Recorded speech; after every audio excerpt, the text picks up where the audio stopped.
cold, relentless, biting cold that seeps into your bones. For World War II soldiers stationed on the Eastern Front or hunkered down during the Battle of the Bulge, winter wasn't just an obstacle, it was a lethal adversary. Frostbite, hypothermia and sheer exhaustion claimed as many lives as enemy fire. Yet, amidst the snow and ice, soldiers developed practical strategies and instinctive know-how to endure conditions that would break most men. Today, these lessons aren't just historical footnotes. They're survival tools that anyone, whether a prepper, historian, or winter adventurer, can learn from. In the next few minutes, you're going to discover 12 critical winter survival lessons from World War II, along with actionable ways to apply them in your own life. Understanding the absolute necessity of layering and insulation. Soldiers quickly learned that survival in sub-zero temperatures depended on layering clothes, not just wearing one thick coat. Wool, flannel, and other natural fibres trapped warmth even when damp, while cotton and synthetics could freeze, drawing heat away from the body. Today, anyone venturing into cold weather should take this to heart. Start with a moisture-wicking base layer, add insulating mid-layers, and finish with a windproof, water-resistant outer layer.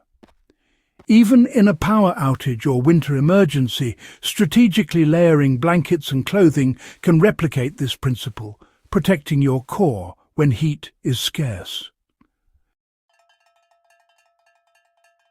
Prioritizing extremities to prevent frostbite. Hands, feet, ears and the nose are the first casualties in freezing conditions. Soldiers quickly discovered that mittens preserved more warmth than gloves, and that layering socks could prevent frostbite. Modern survivalists can emulate this by carrying multiple sock pairs, insulated boots and hats that cover the ears. In an emergency, improvising with newspaper or cloth stuffed into boots can create an extra insulating barrier. This isn't theory. It's a direct, life-saving lesson from soldiers who saw frostbite end missions before bullets ever did. The power of movement to generate heat without exhausting yourself. Troops on long winter marches learn to keep moving but pace themselves carefully. Overexertion could lead to sweating, which then froze, worsening hypothermia. The key lesson is controlled activity. Gentle exercises to maintain circulation without sweating, paired with periodic rest in sheltered spots.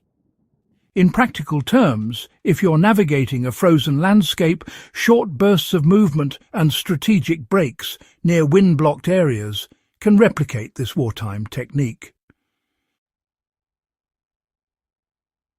Sheltering from wind is actually more important than just avoiding snow. You see, soldiers often suffered more from the relentless wind than from direct cold exposure itself. Trenches, foxholes, and even makeshift snow walls served as vital windbreaks. For us today, identifying natural windbreaks, like dense tree lines or rock formations, or even digging temporary snow shelters, can dramatically reduce heat loss. If you're stranded in winter conditions, building a compact insulated shelter could mean the difference between enduring the night and, well, succumbing to hypothermia. Understanding the value of improvised stoves and heat sources is absolutely essential. Ration heaters, small fires, or improvised stoves were a constant in winter survival for soldiers. They often melted snow for water using portable stoves, conserving both energy and life.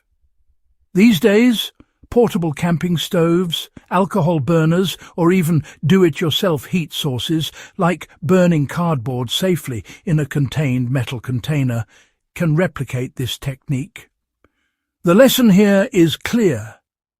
Even minimal heat, if used wisely, can drastically improve your chances of survival. Prioritizing hydration, even in freezing temperatures, is critical. Frozen landscapes often created the illusion that water was abundant, but it wasn't exactly readily drinkable. Soldiers carried thermoses, melted snow, or rationed water very carefully. Modern survivalists should do the same. Carry insulated containers, melt snow carefully to avoid depleting energy, and sip steadily to maintain hydration. Dehydration in cold conditions, accelerates fatigue and hypothermia, making this lesson just as critical today as it was back in 1944. Maintaining nutrition and energy through compact, high-calorie rations was honestly absolutely vital. Cold weather, burns far more calories, and soldiers relied on compact, calorie-dense foods like chocolate, dried meats, and pemmican. For preppers or outdoor enthusiasts, this really translates to having high-energy snacks on hand, focusing on proteins and fats that provide sustained energy. Energy bars, nuts and jerky can keep you alert and warm in extreme conditions, echoing a principle refined on winter battlefields. Protecting and improvising tools and weapons against freezing conditions was essential for survival. Soldiers had to adapt rifles, shovels, and other tools that could freeze solid or become brittle, and oil or improvised lubrication were common solutions. The lesson is universal. Always check and prepare your equipment for cold weather. Simple actions like pre-warming metal tools, carrying small oil bottles, or storing batteries inside your clothing to keep them warm can prevent failure when you need them most. Teamwork and buddy systems are, without a doubt, life-saving. Many soldiers survived because they checked each other for signs of frostbite or hypothermia. Having a partner to monitor physical conditions, share supplies, or provide mutual protection actually doubled survival odds. Applying this today means never venturing into extreme cold alone if avoidable, and always establishing signals, routines, and shared responsibilities in a survival scenario. Mental fortitude is just as critical as physical preparation, Winter's isolation and severity really tested soldiers' minds as much as their bodies. Training, experience, and morale often determined whether men survived the long term.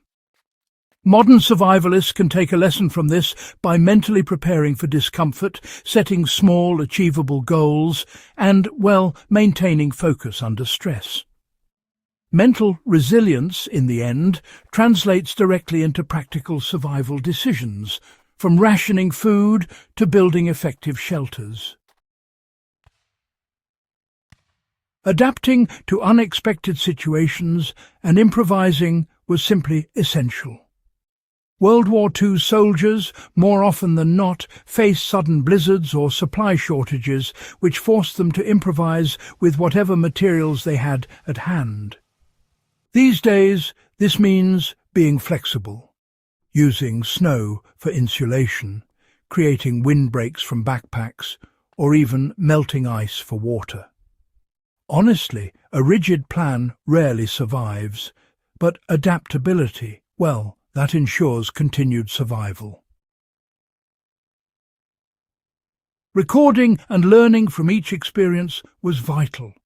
Soldiers, as it happens, often kept mental or written notes about what worked and what failed in those freezing conditions. Preppers and survival enthusiasts today can emulate this by journaling techniques, testing equipment in controlled cold environments, and reflecting on lessons learned. Knowledge preservation, when you think about it, is as much a survival tool as clothing or food. World War II soldiers endured some of the harshest winters in history, and their experiences offer, really, a treasure trove of survival knowledge. By applying these 12 lessons, layering effectively, protecting extremities, pacing movement, creating windproof shelters, managing heat and hydration, prioritizing nutrition, maintaining tools, embracing teamwork, cultivating mental resilience, improvising and recording experiences, you gain not only historical insight, but also actionable strategies that could save your life. If you found this guide valuable, make sure to subscribe to Warfield Prepper Chronicles and share it with fellow history enthusiasts. Understanding the past isn't just fascinating. It equips you to survive and thrive, no matter how harsh the conditions.